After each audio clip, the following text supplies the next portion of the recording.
میرا په دغه ملک شه حق ته و د حکومت نه د میش توقع دو چې دا بغیر د رشوت نه و بغیر د لالچ نه میش ته دا چار کوي. السلام علیکم. عزتمن زین حافظ نصیب شیراز و تو سے گوری بانو میډیا.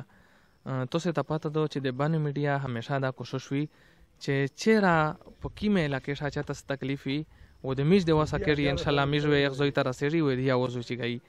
نن په مقابل رغلی ناری میرعباس تا چې دا د مرا په وجده باندې علاقہ پراته دو و دی د پورا ایسه قسم سکول نشته دا دغه غون کلی خلک دا مطالبه دو چې میش ته یو سکول منظور شي چې د میش بچیوں دا چې د غازو سکول تدریمی و دی تعلیم نه محروم نه میش د حکومت نه دا ریکوست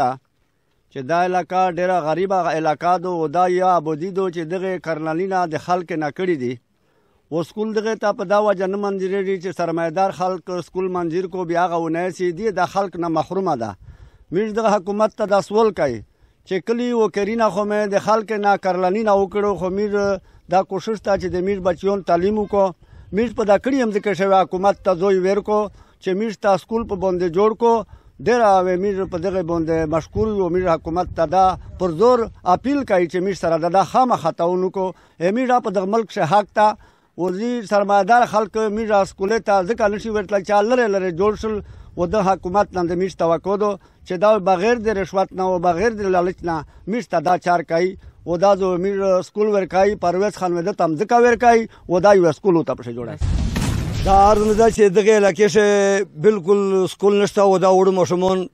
په ورونو په خجیره او په یبم د ووزو نو دا وګوره غونډه خاطر چکر نه لړلې دي که سکول ته وشي دا خو ډیره داسې وي چې بلتر خبره ده خو موږ د ډیره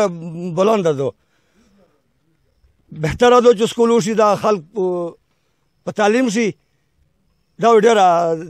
قوم د ملک منافع وي ویل چې دا حکومت دغه علاقې شه موږ ته یو سکول خامخا وکړي دغه افسرانو ته موږ اپیل کوي چې تاسو د یو سکول په دغه خپل انکوایري وکړي داسې نه چې په دغه چا څه لالچ لیاسو دي تاسو انکوایري وکړئ بیا روشي به دغه سکول طریقه ته جوړه کړي د مشمون چې په تعلیم جی درې دړي ملک جمال بابر خبرې کاؤں دا جی د ناری میرعباس نوی ایریا بو د شوی دو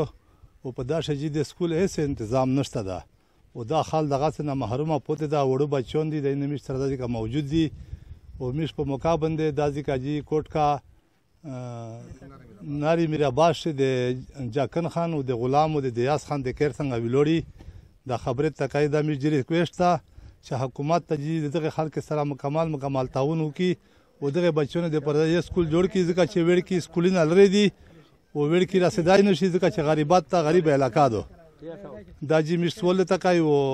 مهرباني وکي چې بغیر د سلالت نه چې د کاجی سکول جوړ شي او ان شاء الله دا ځکه وجي ان شاء الله مزګه او ته ملاويږي چې کله دی بای ځان سکول ته برمزګه غوړي ان شاء الله میز دا ان شاء الله دا ودا د سره چې میز ان شاء الله مزګه ورکای دا ځکه دغه حال کې دا مطالبات د حکومت نه چې دی ته د سکول منظور شي او ډېر په شوق سره د وړ کی غوړي د وړ کی یخ په لوي ته زمونه سره مې عقب ته سو خوښ تر چې دا سکول ته منظور شي به یو سکول شا اس کوم سکول ته سه دغه سکول ته نه سه سیم شه سپیشم شه شا سنه مې زمونه کاشف ته سکول ویا کوم سکول ته سه سو مطالبه د حکومت نه مې زادي سکول جوړ شي لره نه